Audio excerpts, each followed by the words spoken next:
Shalom, salam patunggilan. Bagaimana kabar Bapak Ibu yang terkasih dalam Tuhan Yesus pada pagi hari ini? Saya berharap kita semua baik-baik saja dan sehat selalu.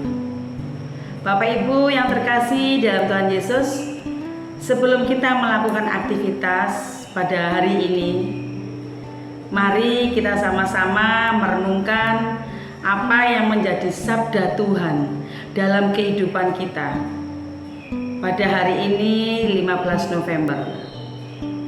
Dan tema pada pagi hari ini saya mengambil judul Hidup Sabar di Tengah Kejahatan, yang saya ambil di dalam Kolose 3 ayat 13. Sebelum kita membaca dan merenungkan firman Tuhan pada pagi hari ini, mari kita berdoa.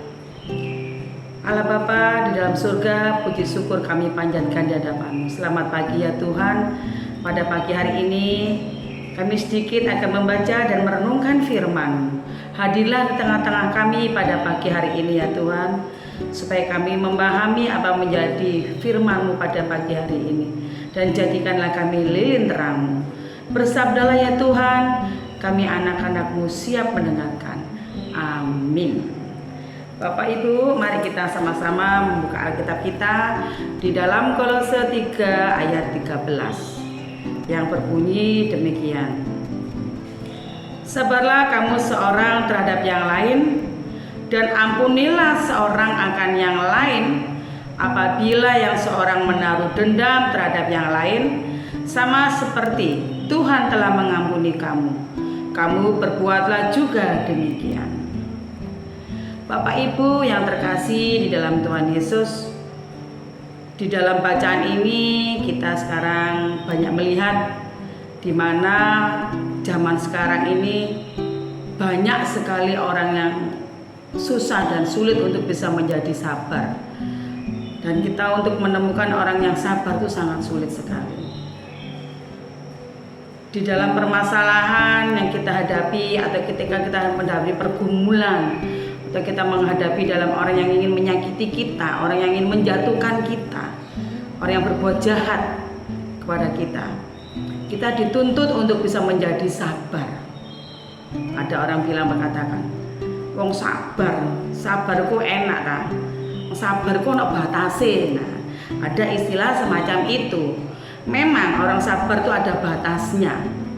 Tapi ketika kita menghadapi suatu permasalahan, dalam pergumulan dari orang-orang yang menyakiti kita, kita bisa berserah sepenuhnya kepada Tuhan. Kata sabar bisa menjadi ungkapan yang sering terucap saat seseorang terkenal atau menghadapi suatu masalah dalam kehidupannya. Sabar adalah suatu tindakan di mana kita dapat menerima segala cobaan yang datang dengan tenang dan tabah tanpa kita mengeluh. Bapak Ibu yang terkasih di dalam Tuhan Yesus, mengapa kita sebagai umat Kristiani kita harus mengalami, kita harus memahami bagaimana cara kita bersikap menjadi orang yang sabar. Pertama yaitu cara kita menahan emosi, supaya emosi tidak meluap-meluap di dalam kehidupan kita. Saat orang mempermalukan kita, saat orang menuduh kita, terkadang ada rasa ingin marah.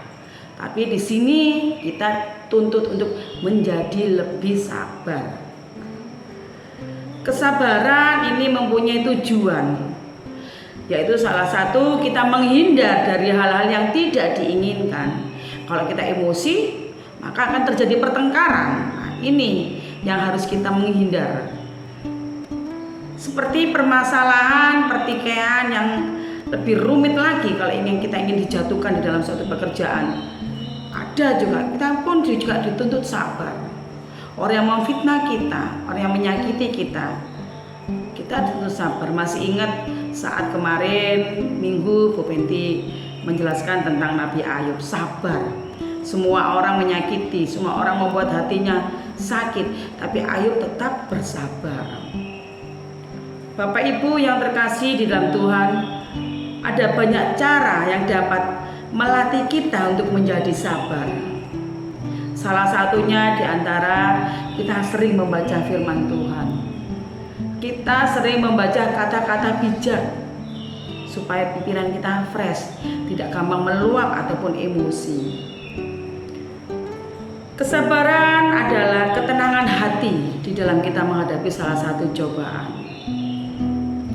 Kesabaran adalah juga lawan dari kemarahan yang tidak pada tempatnya kalau kita lagi emosi.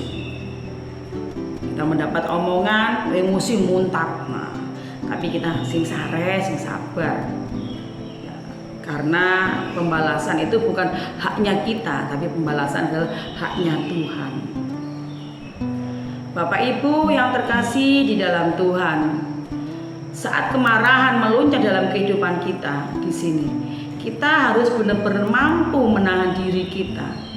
Menghadapi situasi yang sulit apapun, kita harus mampu. Kita serahkan total kepada Tuhan. Biarpun semua orang mencemooh, menjatuhkan kita, kita tetap sabar. Tuhan tahu.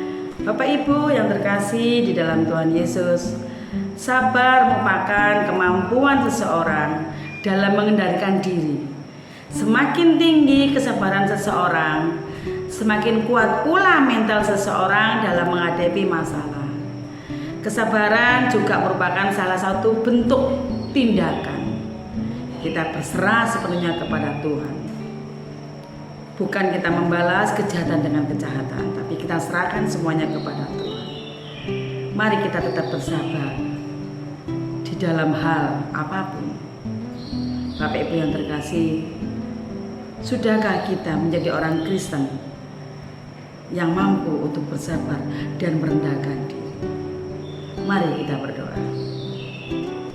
Allah Bapa dalam surga, ajarkan kami untuk mengerti apa yang menjadi rencana-Mu. Bapak Ibu yang terkasih dalam Tuhan Yesus, mari kita berdoa, memohon pimpinan Tuhan.